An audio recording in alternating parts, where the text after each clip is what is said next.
মা কি গো? রাধে রাধে। সোমবার লক্ষ্মী।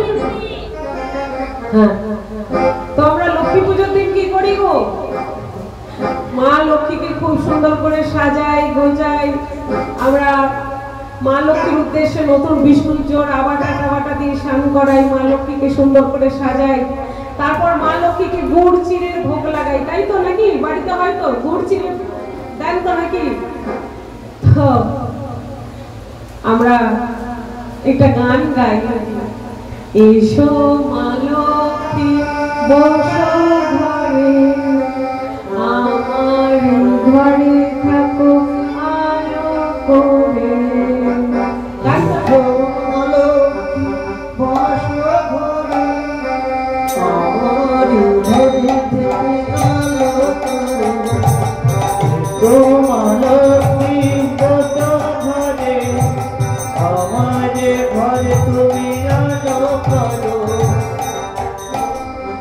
এসো মা লক্ষ্মী বসো ঘরে, আমারই ঘরে থাকো আলো করে। আপনারা সারা ঘরে লক্ষ্মীর পায়ের চিহ্ন পদচিহ্ন অঙ্কন করেন যাতে লক্ষ্মী ওদিক দিয়ে প্রবেশ করে। কিন্তু আপনারা দেখে থাকবেন মা লক্ষ্মীকে আমরা যেখানেই দেখেছি সর্ব অবস্থাতেই তিনি নারায়ণের পদতলে বসে আছেন, নারায়ণের চরণ সেবা করছেন। লক্ষ্মীকে এমনি ছবিতে দেখতে পাবেন না, যেখানেই তার স্বরূপ দেখবেন দেখবেন নারায়ণের চরণ তলে বসে আছেন। যার কাছে নারায়ণের চরণ সব থেকে প্রিয়, সেই নারায়ণকে না ভালোবেসে আপনারা গাইছেন এসো মা লক্ষ্মী এসো ঘরে। যে লক্ষ্মী নারায়ণকে না সেবা দিয়ে নারায়ণের উচ্ছিষ্ট প্রসাদ না হলে পায় না, সেই লক্ষ্মীকে আপনারা চিনি গুড় নারকেল মাখিয়ে নারকেলের নাড়ু আদি করে খাওয়াচ্ছেন, কখনো খাবে না। লক্ষ্মী তোমার দেওয়া সেই ভোগ কখনো গ্রহণ করবে না।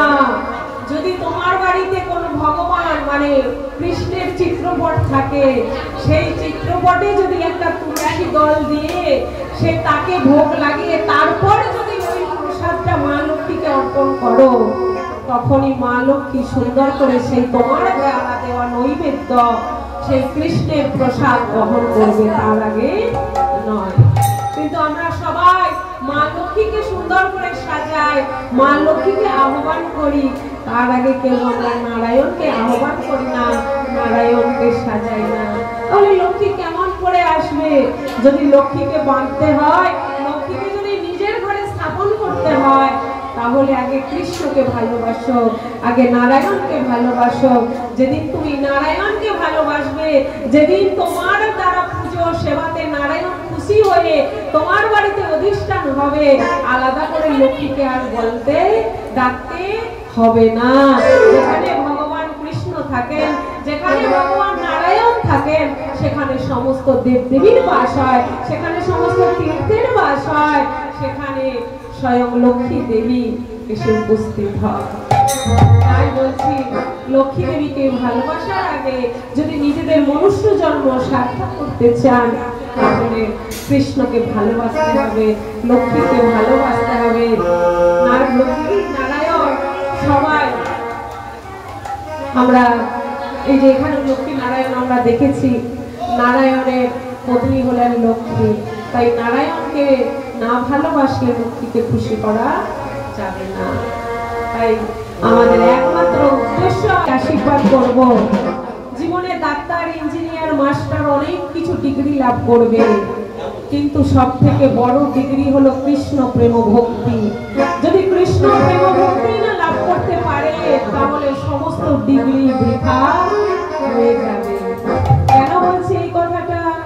শাস্ত্রের কথা। হরি না জানিয়া লাখো জানো তুমি, সে জানা হইতে ছায়। দেখো নাই এই যে আশেপাশে, আমাদের আশেপাশে শ্মশান আছে তো নাকি? শ্মশানে কত ডাক্তার, কত ইঞ্জিনিয়ার, কত মাস্টার, কত উকিল, কত বড় বড় ব্যবসায়ী সব ছাই হয়ে আছে। কি লাভ করেছে?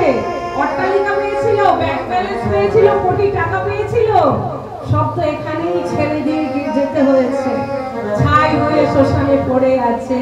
কি মূল্য ছিল তার কোটি টাকা? একটা টাকাও কিন্তু সে সঙ্গে নিয়ে যেতে পারেনি। এমনকি বছর বছর ধরে যে ডিগ্রি তিনি লাভ করেছিলেন মাথার উপর পায়ে ফেলে, সেই ডিগ্রিটাও কিন্তু এইখানে ত্যাগ করে দিয়ে যেতে হয়েছে। তাই আজ ওই ছোট্ট মেয়েটিকে আপনারা সবাই আশীর্বাদ করবেন। কালকেও যারা যারা আসবেন ও সুবর্ণপ্রাশনে আশীর্বাদ করে দিয়ে যাবেন।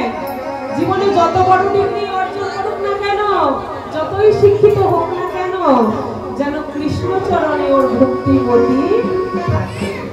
কারণ ভগবান ছাড়া, কৃষ্ণ ছাড়া এই জগতে আপন করতে আর কেহ নাই নাই নাই। কিন্তু এই কথাটা আমরা মানতে চাই। তো বিজয়া দশমী গিয়েছে, মা দুর্গা সমস্ত অশুভ শক্তি নাশ করে দিয়ে মর্তধামে থেকে তিনি ফিরে গেছেন তার ধামে, তাই তো নাকি? অশুভ শক্তি নিধন করতে এসেছিলেন তো নাকি? দুর্গা কেন এসেছিল? হ্যাঁ বলো, দুর্গা কেন এসেছিল? হ্যাঁ আমাদেরকে একটু মাংস মাংস খাওয়ার সুযোগ করে দেওয়ার জন্য এসেছিল না কিসের জন্য এসেছিল? বলছে দুর্গা পুজো মানে তো খাওয়ার দিন।